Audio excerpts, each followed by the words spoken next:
बिस्मिल्लाहिर्रहमानिर्रहीम। अस्सलामु अलैकुम वरहमतुल्लाहि ताला वबरकातुहू। मुअज़्ज़ज़ नाज़रीन, उम्मीद करता हूँ आप तमाम यहाँ बाप खैर व आफ़ियत से होंगे और अल्लाह ताला के हिफ्ज़ व अमान में होंगे।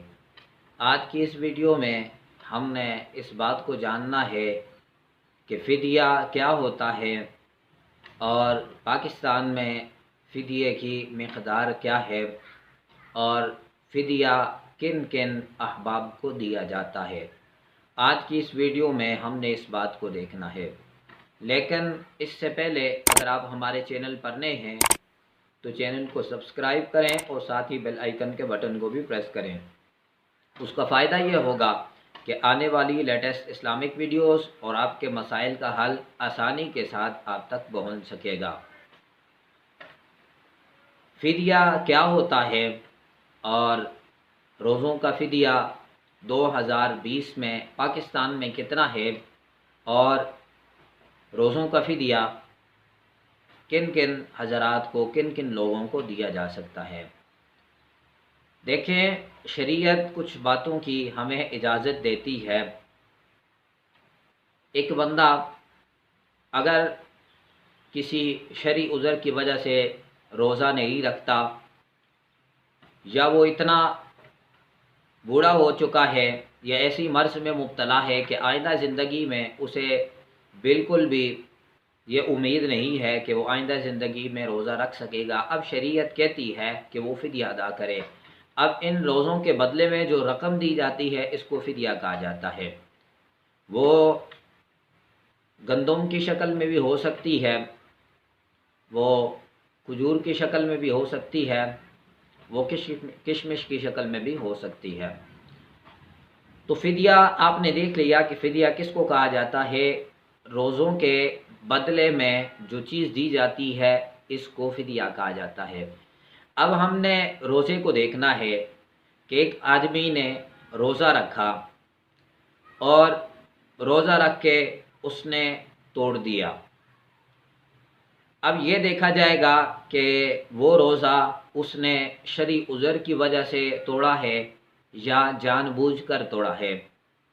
मिसाल के तौर पर एक बंदा है, शरई उज़र की मिसाल यूँ समझ लें, एक बंदा है वो बीमार हो जाता है, इतना बीमार हो जाता है कि रोज़ा तोड़ना उसके लिए ज़रूरी हो जाता है, तभी उसकी जान बख्शी होगी, इसके अलावा नहीं होगी।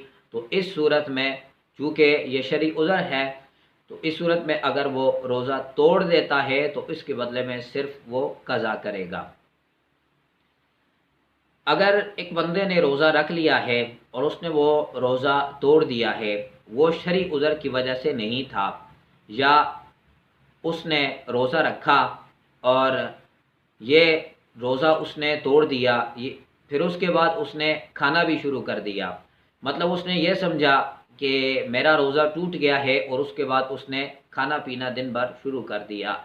तो अब शरीयत कहती है चूँकि रोज़ा तो उसका टूट गया, उसने रोज़ा तोड़ दिया और उसके बाद उसने खाना पीना शुरू कर दिया है, तो इस सूरत में अब उस पर कज़ा के साथ साथ कफ़ारा भी। दूसरी बात यह है कि अगर एक बंदा है वो बुढ़ापे की इस उम्र में पहुंच गया है कि अब वो रोज़े नहीं रख सकता और ना ही उसे आइंदा ज़िंदगी में कभी रोज़े रखने की उम्मीद है और यकीन है, वो ये यकीन रखता है कि ज़िंदगी में आइंदा कभी भी मैं रोज़े नहीं रख पाऊँगा, इतना बुढ़ापा हो गया है, उसको कमज़ोरी लायक हो गई है कि आइंदा वो रोज़े नहीं रख सकेगा। तो अब शरीयत कहती है वो रोज़ों के बदले में फ़िदिया अदा करेगा, इसको फ़िदिया कहा जाता है। अब देखना यह है कि पाकिस्तान में 2020 में रोज़ों का फ़िदिया क्या है। एक बंदा अगर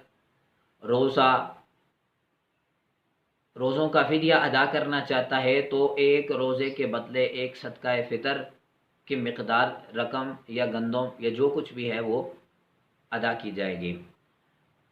अगर बंदा 30 रोज़ों का फ़िदिया देना चाहे तो तकरीबन पाकिस्तान में कोई 3750 रुपया गंदम के हिसाब से बन जाता है। तो 125 रुपया एक रोज़े का फ़िदिया है, तो इस हिसाब से गंदम के हिसाब से अगर देखा जाए तो तकरीबन 3750 रुपया बन जाता है 30 रोज़ों का फ़िदिया। تو بندہ جب فدیہ ادا کرتا ہے تو اس کے ذمہ سے جتنے بھی روزے تھے وہ سارے کے سارے ختم ہو جاتے ہیں۔